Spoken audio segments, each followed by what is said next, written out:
ഇനി മറ്റൊരു കാര്യം, നമ്മൾ ദുരന്ത തുടർച്ചയിലേക്ക് പോവുകയാണ്. ദുരന്തത്തിൻ്റെ ബാക്കി പത്രങ്ങളാണ് നമ്മളിപ്പോൾ വായിച്ചു പോകുന്നത്. നമ്മൾ നിങ്ങളെ അറിയിച്ചുകൊണ്ടിരിക്കുന്നത്. വലിയ സങ്കടമുണ്ട് ഇങ്ങനത്തെ കാര്യം. ഒരു ഞായറാഴ്ച നല്ലൊരു ദിവസമായിട്ട് പക്ഷേ അറിയിക്കാതെ വയ്യ. അപ്പോൾ ഷിരൂർ ദൗത്യം പുനരാരംഭിക്കുന്ന കാര്യത്തിൽ തിങ്കളാഴ്ച തീരുമാനമുണ്ടായേക്കും. കാരണം അർജുൻ നമ്മളെ മനസ്സിലൊരു തീരാത്ത നോവായിട്ട് കിടക്കുന്ന ഒരു യുവാവുണ്ട്. കോഴിക്കോട് കണ്ണാടിക്കൽ സ്വദേശി അർജുൻ എവിടെയെന്ന ചോദ്യത്തിന് ഇതിൽ ഉത്തരം കിട്ടിയിട്ടില്ല. അപ്പോൾ ഷിരൂർ ദൗത്യം തിങ്കളാഴ്ച അത് തീരുമാനിക്കും എന്ന് പുനരാരംഭിക്കുന്നുള്ളത്. ഉത്തര കന്നഡ ജില്ലാ കളക്ടർ ലക്ഷ്മി പ്രിയ അർജുൻ്റെ കുടുംബത്തെക്കാരും രേഖാമൂലം തന്നെ അറിയിച്ചു. ഇപ്പോൾ ഗംഗാവലി പുഴയിലെ ഒഴുക്ക് 5 നോട്ടിന് മുകളിലാണ്. ഇത് 4 ആയാൽ തെരച്ചിൽ പുനരാരംഭിക്കാൻ കഴിയുമെന്നാണ് ജില്ലാ ഭരണകൂടത്തിൻ്റെ നിഗമനം. കാർവാറിൽ നിന്നുള്ള നാവികസേന അംഗങ്ങളായിരിക്കും ഇതു സംബന്ധിച്ച് അന്തിമ തീരുമാനം കൈക്കൊള്ളുക. ദൗത്യം പുനരാരംഭിക്കാൻ ഇടപെടണമെന്ന് ആവശ്യപ്പെടാൻ ഇന്ന് രാവിലെ MK രാഘവൻ MPയുമായി അർജുൻ്റെ ബന്ധുക്കൾ ഇന്ന് കൂടിക്കാഴ്ചയും നടത്തുന്നുണ്ട്. അർജുനെ കണ്ടെത്താൻ എല്ലാ ശ്രമങ്ങളും നടത്തുമെന്ന് അർജുൻ്റെ കുടുംബത്തിന് നമ്മുടെ സംസ്ഥാന മുഖ്യമന്ത്രി ശ്രീ പിണറായി വിജയൻ രേഖാമൂലം ഉറപ്പ് നൽകിയിട്ടുണ്ട്.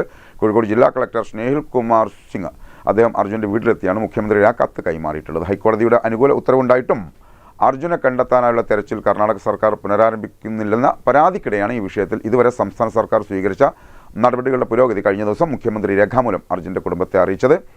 കഴിഞ്ഞ ആഴ്ച മുഖ്യമന്ത്രി അർജുൻ്റെ വീട്ടിലെത്തിയ ഘട്ടത്തിൽ തെരച്ചിൽ വൈകുന്നതിനുള്ള ആശങ്ക കുടുംബം അദ്ദേഹത്തെ മുഖ്യമന്ത്രി അറിയിച്ചിരുന്നു. കോഴിക്കോട് ജില്ലാ കളക്ടർ സ്നേഹിൽ കുമാർ സിംഗ് നേരിട്ടെത്തിയാണ് മുഖ്യമന്ത്രിയുടെ ആ കത്ത് അവിടെ കൈമാറിയത്. അർജുനെ കണ്ടെത്താൻ സംസ്ഥാന സർക്കാരിന് ചെയ്യാൻ കഴിയുന്ന എല്ലാ കാര്യവും ചെയ്യുമെന്ന് മുഖ്യമന്ത്രിയുടെ കത്തിൽ പറഞ്ഞിരുന്നു. അർജുൻ ഉൾപ്പെടെ കാണാതായ 3 പേരെയും കണ്ടെത്താൻ പ്രതിജ്ഞാബദ്ധമെന്ന് കർണാടക സർക്കാർ അറിയിച്ചിട്ടുണ്ട്. ആ കാര്യം മുഖ്യമന്ത്രിയുടെ കത്തിലുണ്ട്. ഏതായാലും പിന്നെ അർജുനെ താമസിയാതെ വരും ദിവസങ്ങൾ കണ്ടെത്താൻ സാധിക്കും എന്ന അർജുൻ എവിടെ ഒരു തീരാ നോവായി കിടക്കുന്ന ചോദ്യത്തിന് ഉത്തരം കിട്ടും തന്നെയാണ് നമ്മൾക്ക് ശുഭ പ്രതീക്ഷ വെക്കുന്നത്. അതിനിടെ അർജുൻ്റെ ഭാര്യ കൃഷ്ണപ്രിയക്ക് ജോലി നൽകുമെന്ന് കോഴിക്കോട്ടെ വേങ്ങേരി സർവീസ് സഹകരണ ബാങ്ക് അറിയിച്ചു. കഴിഞ്ഞ ആഴ്ച തന്നെ അവരത് ഡിക്ലെയർ ചെയ്തിട്ടുണ്ട്.